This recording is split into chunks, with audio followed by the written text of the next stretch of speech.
Well, gang, he's back. It's Jason Lezak, a member of the United States swim team, and he's back from Beijing, and he brought some bling with him.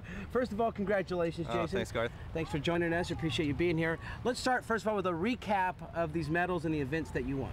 All right, well, started off my competition on the 4x100 freestyle relay and took the gold, and then went on to the individual 100 freestyle and won the bronze in that, and finished up the last race of the games for swimming was the 400 medley relay, and I was doing the freestyle leg on that with the gold. Well, let's start with the individual bronze. I know it's been a long time dream of yours, your third Olympics, and you finally got it. How's it feel to finally get that individual medal? Oh, it's a great feeling. I mean, last time I felt like I should have been up on the podium in that event. I made a huge mental mistake and took those prelims too lightly, and this time I didn't let that happen. I just had to attack it each time, knowing that I had to swim fast 3 times, but you know, and the relays. But going into the meet, I knew I could handle it. Now, the race everyone's talking about is the 4x100 freestyle relay, and you swam the final leg. You caught Bernard from France, the most amazing race that I've ever seen, and everyone's talking about in the whole swimming world, the greatest race of all time. Where does that rank for you professionally in swimming, and was it your best swim ever? Oh, definitely. It was the greatest performance I've ever done, and you know, it's hard to compare the individual medals to the relay medals. I've won relay gold before and hadn't won the individual in a medal at the Olympics or even the World Championships. So definitely my motivation to continue swimming was the individual race, but I think that relay definitely has got to be on the top of the list. Now, you know, the rumors are Phelps, is he going to get you a car or a house, or what kind? I mean, is it just a handshake deal, or is he giving you any special gifts? I've heard it's just a nice watch with diamonds or something, but no, actually, you know what? That's just silly talk. I mean, there's no reason for Phelps to have to get any of us anything. I mean, we all went out there and we were doing this for Team USA and representing our country, and you know, Phelps was just one piece of the puzzle, and you know, it's amazing what he accomplished, but we weren't going out there doing it for him. Now, how do you celebrate? I mean, I know you had some other swims, but once you were all done, was it party time, or how'd you go about celebrating?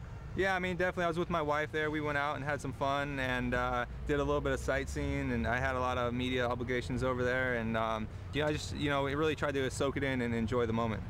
Now, there was a lot of talk about Beijing hosting these Olympics, going over there, from the air quality to the venues, which they spent, I think, $40 billion on to host it.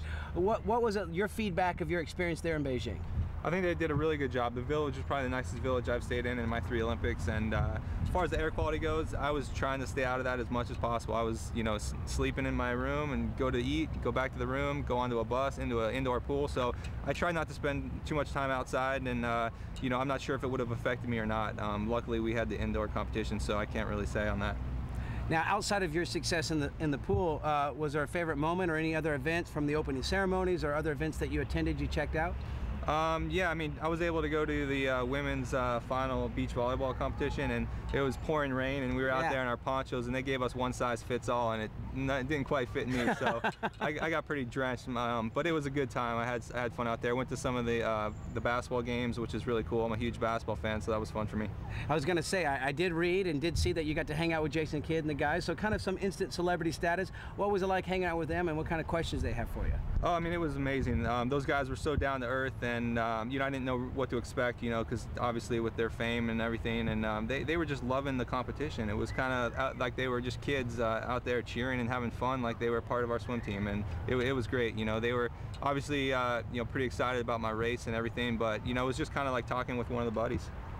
Very good. Now all the work's done, so I don't think there's any chance of you getting in the pool anytime soon, but what's next for Jason Lezak? What's the future hold? Yeah, I'm definitely taking a break, but I have no plans on retiring. I love swimming, I love to compete, and I swim at my best time right now at 32 years old, so I feel like, you know, there's even room for more improvement, and I'm going to keep at it, and hopefully I can stay healthy and make it all the way till 2012. London 2012, Jason Lezak back in the pool. Well, thanks for your time. All right, appreciate it. Congratulations. We love you here in Irvine. We love you here in the United States of America. Let's go back to Kit at the news desk.